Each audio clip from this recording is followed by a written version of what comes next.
Suntem din nou în direct de la GoTech World, aici unde tehnologia cea mai nouă este disponibilă publicului vizitator din România. Sunt speakeri internaționali, foarte multe companii care au venit să expună cea mai nouă tehnologie și hai să intrăm direct în discuția noastră, o discuție interesantă. Alături de mine sunt doi reprezentanți ai companiei Genpact. O să vi prezint imediat. Am rugămintea însă să trecem la limba engleză, pentru că unul dintre ei nu este din România, așa că mă voi adresa în engleză. E vorba despre Sorin Popescu, AI Transformation Leader. Hello, nice to have you here. And Jack Singh, Enterprise Architect. Hello, Jack. Nice to have you here. Nice to meet you as well. Thank you for being here. And Jack, I will start with you. In your role, you're bridging architecture and transformation. Can you describe how you think about the architecture of transformation? What comes first? What comes next? Sure. Thank you for the question. Very interesting question at this stage. And several of our customers are asking us the same questions. We are a process transformation company, as you may have heard, and process always comes first for us. So the question that you asked was, how do I layer it up?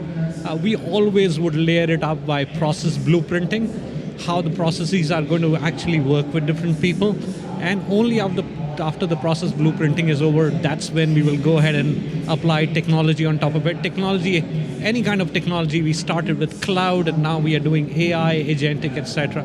It is always going to be secondary for us. Process comes first for us. Technology remains agnostic. Good. And you were speaking about AI, so Sorin, I will address you next, because one of Genpact's recent strategic moves was the acquisition of exponential data to deepen the AI capabilities. Now, how does that enable you and your team to deliver different outcomes for clients in EMEE? Yeah, that's a great question, and look, super excited about the team in Kosovo that we now have as part of the Genpact family. 100 brilliant minds, great technical prowess that we observed over there. And now, to answer your question, the fundamental benefit that we're aiming for with that acquisition is to speed up the AI deployments that we have for our clients. And obviously, we get a big boost of very, very talented workforce that will enable that for us next year. So looking forward to a lot more AI deployments for our clients as a consequence of that. That's quite an exciting perspective. Now, Jack, let's talk about systems like Scout and MyTwin, because for these kind of systems there is a dual challenge. Building the infrastructure and driving adoption.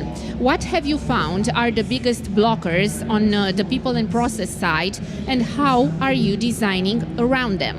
Sure. Again, very interesting question once again, and very, very common question. I don't think we get constrained by technology, but we get constrained by how people use the technology. Since it's new right now, we get constrained by something called process inertia, which is the traditional way of how people are used to executing things, running their processes, etc. I think people should look at it more as an enabler, rather a threat. And as we go along, we do several things across the board. First of all, we host a variety of training where we educate people on how AI is going to be an enabler. We also enable people to build AI themselves. And these are people who are process experts, so they understand how they can leverage AI to their advantage. I think the value prop curve for everyone who is an AI user is growing up day by day, but I think it's a process that's going to take some time. Just like we got used to traditional technologies and it was a wave, now we are at a curve right now. I think the same thing is going to happen with AI as well. Yeah. Everything is changing really fast, but this is also quite exciting. Absolutely, absolutely. Sorin, you spoke at GoTech about what it takes to scale transformation.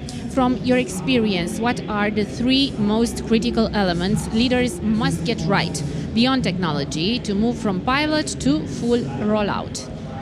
All right, that's a good question that I think everybody's considering nowadays, how to speed things up and see a lot more reality of the AI hype which is out there. So obviously these cycles that you mentioned, right, from pilot to production and to reality are super important. I think a few things come to mind for people to consider. I think the number one will be the knowledge that the organization has when it comes to AI and generally technical topics. I think that's super important. If I'm to look at us as a company, we started by doing that. We're, I think, by now close to 100,000 people, right, which are trained on AI at a level that enables them to do the work in a different manner. And I think organizations often miss this step and they go straight into deployment.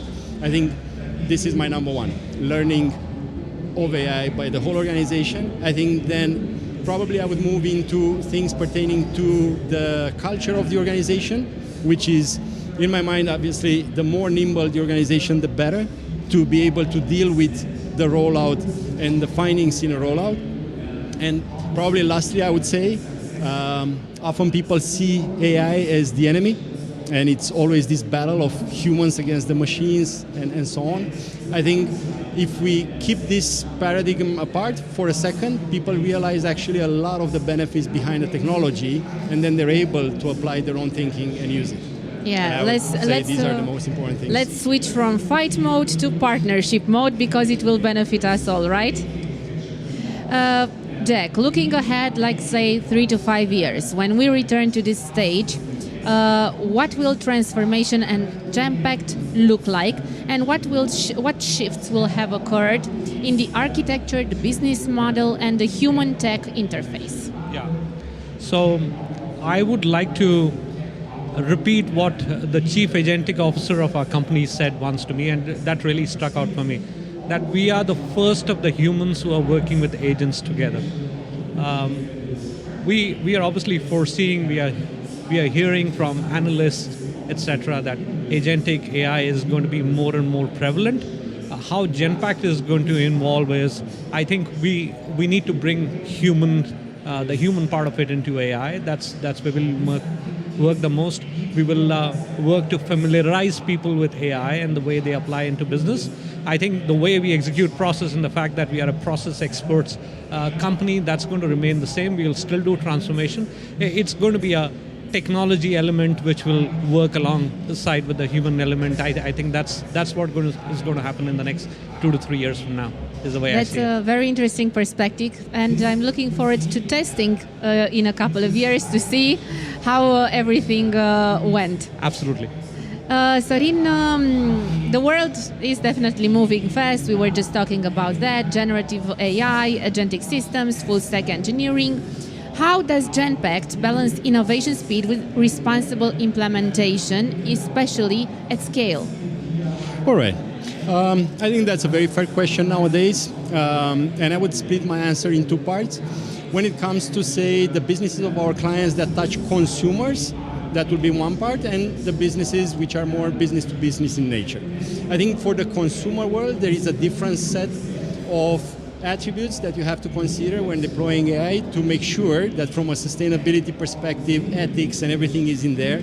That's why obviously as a company we have a big playbook of ethical AI deployments and what we need to consider in order to make sure that things don't go south with AI, and that's a very valid thing that we need to keep in mind. And that goes for the consumer world. I would say for business world that it's a slightly different nuance than for the consumers.